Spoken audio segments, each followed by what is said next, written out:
Bir нерсени унутпагыла эркектер. Аял эркектин көлөкөсү.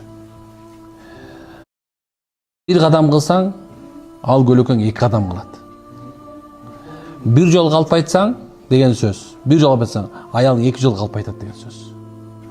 Bir жол аял менен айтсаң, аял уже 2 жол айтышат деген сөз.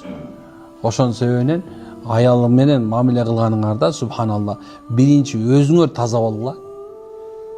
Андан кийин субханалла менен аялыңар таза болот. Бул бекеринен айтылган эмес. Куранда тазага таза делген.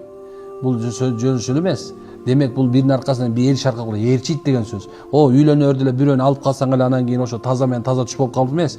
Ал субханалла именно субханалла үйлөнүп тургандар камас эле качан чырчадак болуп атканда шүмшүк сенга тийбейт болчумун, шүмшүк сени албай эле койсун болмок экен. Жок, андай эмес субханалла.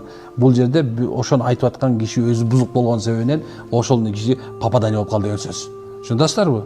Ошол себебинен көлөкөнү ээрчитерде өзүңөр туура болгула.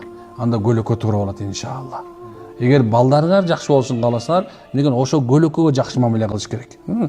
Ошол себебинен пайгамбарыбыздын айтканы бекер айтылган эмес. Эркек субхана башчы деген сөз, эгерде сен кыргызча сөз бар билесиңби? Балык башынан сасыйт. Сен сассаң, ар жагы аялың дагы, балаң дагы, жашооң да сасып кетет. Ошол себебинен сасып алганга аракет кылалы иншалла.